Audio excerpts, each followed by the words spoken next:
আমরা এবারে শুনব বলদ পাগল বদিউজ্জামান মিলনের কথা। মাননীয় সভাপতি, আপনাকে হালকার উপর ঝাপসা ধন্যবাদ জানাচ্ছি। মাননীয় সভাপতি, প্রথমত বলে নিচ্ছি, আমি কোনো পাগল না মাননীয় সভাপতি, আমি একজন সুস্থ মানুষ, আমার সার্টিফিকেট আছে। মাননীয় সভাপতি, আমি পারিবারিক রাজনৈতিক চাপে পড়ে একটা ষড়যন্ত্রের শিকার হয়ে আজকে আমার এই অবস্থা, যেটা আপনি দেখেছেন যে আমার পায়ে একটা শিকল বাঁধা আছে। কেন দাদা? এটা হলো আমার পারিবারিক ষড়যন্ত্রের কারণে এটা হয়েছে। হ্যালো এভরিবডি, ভেটকি মাছ হাম বলেগা, সেটা কোনো সমস্যা নয়, ভয় পাবেন না। অনেকদিন পর মুক্ত বাসায় এসেছি, মনটা চাইছে একটু প্রাণ খুলে কথা বলি মাননীয় সভাপতি।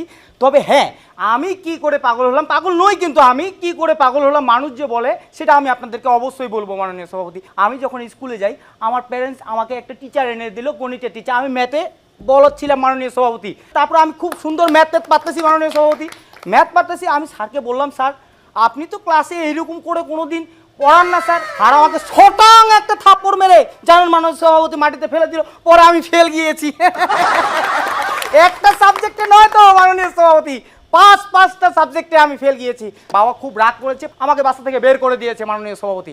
বাসা থেকে সোজা আমি আমার মাসির বাসায় চলে গিয়েছি।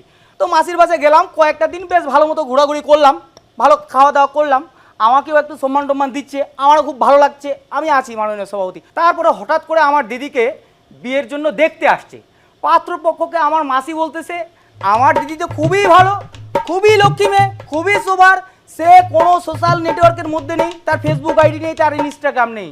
মাননীয় সভাপতি, আপনি জানেন আমি উচিত কথা বলি মাননীয় সভাপতি। আমি সেই মুহূর্তে আমার বজ্রকণ্ঠ নিয়ে সেই রুমের ভিতরে ঢুকে গেলাম মাননীয় সভাপতি। রুমে গিয়ে বললাম, মাসি সে কি কাণ্ড, তুমি জানো না তোমার মেয়ের 13টা ফেসবুক আইডি আছে, 3টা ইনস্টাগ্রাম আইডি আছে। মাসি আমাকে বারবার ইশারা দিয়ে বললো, বস বস চুপ থাক। আমি কোনো কিছুই বললাম না মাননীয় সভাপতি। আমি তারপরে বললাম যে, না মাসি তুমি জানো না তোমার মেয়েকে আমি কতবার ওই দিক থেকে ধরে নিয়ে এসেছি। মাসি আবার ওই সাথে কোনো কিছু বুঝলাম না মাননীয় সভাপতি। সেই সময় বিয়েটা ভেঙে গেল, যে এই বিয়ে আর হবে না, তারা চলে গেছে যথারীতি। যখনই মেহমান চলে গেছে মাননীয় সভাপতি, তারপরে যে আচ্ছা করে আমাকে পেটালো, বাসার সবাই মিলে পেটালো মাননীয় সভাপতি। তারপরে আমাকে নিয়ে গেল হাসপাতালে। হাসপাতালে যাওয়ার পরে আমার অবস্থা দেখে আমার প্যারেন্টস, আমার পিতা মাতা বলছে যে আমি তোর মাসির নামে মামলা করে দেবো। আমি বললাম, হ্যাঁ বাবা করো। তারপর বাবা মামলা করে দিল। তদন্তের জন্য পুলিশ আসলো। পুলিশ এসে আমাকে জিজ্ঞাসা করলো, কি খবর, এত মারধর খেয়েছেন, আপনার মাসি পিসি কি খুব খারাপ নাকি? আমি বললাম, না কই, তারা তো আমাকে জামাইয়ের মতো আদর করে। হ্যাঁ, বসে থাকা আমার বাবা মা সেই সময় পুলিশ তদন্তের সময় আমার দিকে কটাক করে চোখ দিয়ে চেয়ে আছে। আমি বুঝলাম না কিছু। বাসায় নিয়ে গেল, বাসায় নিয়ে গেলে বেধুম করে মার দিয়ে বললো যে, তুই পাগল হয়ে গেছিস, তুই একটা বলদ।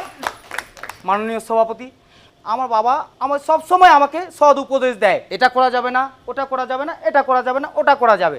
মাননীয় সভাপতি, আমি একদিন চিন্তা করলাম, হায় রে হায়, আমার বাবা তো একটা ছোট্টখাটো চাকরি করে। মাননীয় সভাপতি, তাহলে এত টাকা পায় কোথায়, আমার বাবা পায় কোথায় এত টাকা? মাননীয় সভাপতি, আমি একদিন হঠাৎ করে বাবার সামনে গিয়ে দাঁড়ালাম, বললাম, বাবা তুমি তো একটা ছোট্টখাটো চাকরি করো, তাহলে এত টাকা পয়সা কেমনে পাও? মাননীয় সভাপতি এর আগে ডান গালে, এবার বাম গালে সাট্টাম করে একটা চড় দিয়ে দিল মাননীয় সভাপতি। তারপরে আমি একদিন পত্রিকা নিয়ে বসে আছি মাননীয় সভাপতি, আমি দেখলাম তুই বাংলাদেশে একটা পাগল সমাবেশ হবে ঈদ উপলক্ষে, তাই আমি চলে এলাম মাননীয় সভাপতি, বুঝলেন কিনা? কারণ আমি জানি এই যে বউ পাগল মাননীয় সভাপতি, এ কোনোদিন বউ পাগল না, সে আমি এটা পরীক্ষা করে নিয়েছি, প্রেম পাগল। এই যে প্রেম পাগলে প্রেম করছে মাননীয় সভাপতি, সব প্রেম করবে কেন? উচিত কথা বলছি আমি, আপনি বসুন। মাননীয় সভাপতি, ওই আর ওই খালাতো বোনের বিয়ে ভাঙছে কে জানেন? ওই নিজেই তো লাইন মারছে, যখন আর প্রস্তাবে রাজি হয় নাই, তখনই তো ওই বিয়েটা ভেঙে দিচ্ছে। না মাননীয় সভাপতি, এটা কখনোই হতে পারে না। আমি এসেছি আপনাদের এখানে, আমার যদি একটু সুযোগ হয় যে আমাকে এখানে জয়ী করে দিয়ে আমাকে বিদেশ পাঠিয়ে দিবেন, তাহলে মাননীয় সভাপতি খুবই ভালো হয়, আমি একটু বিদেশ চলে যেতে পারবো। আমার আর দেশে মাননীয় সভাপতি ভালো লাগছে না। সবাইকে ঈদের শুভেচ্ছা জানাচ্ছি, আপনারা সকলে ঈদের শুভেচ্ছা নিন। হ্যালো এভরিবডি, ভেটকি মাছ হাম বলেগা, ঈদ মোবারক। ধন্যবাদ দিচ্ছি বলদ পাগল বদিউজ্জামান মিলনকে। তিনি কেমন করলেন সেই বিষয়ে এখন আমরা মূল্যায়ন শুনবো। মূল্যায়ন নিয়ে আসছেন আমাদের বিজ্ঞ বিচারক নিপুতন্নি। তা দাদা, আপনি কি খেয়ে এসেছেন নাকি যে খাবেন দাদা? পুরা পাগল। মরা আসে কুরল লাগুর পাইলে যেমন করে হামনে লাফাইতে আছে। দেশে আসার পর তোমার দানা পানি কিছু পেটে পড়ছে, আরে নেওয়া ঠিক হবে না। 10 জনের খাবার একলা খায়, বিদেশ গেলে খাদ্যের সংকট পড়তে পারে। এ বাত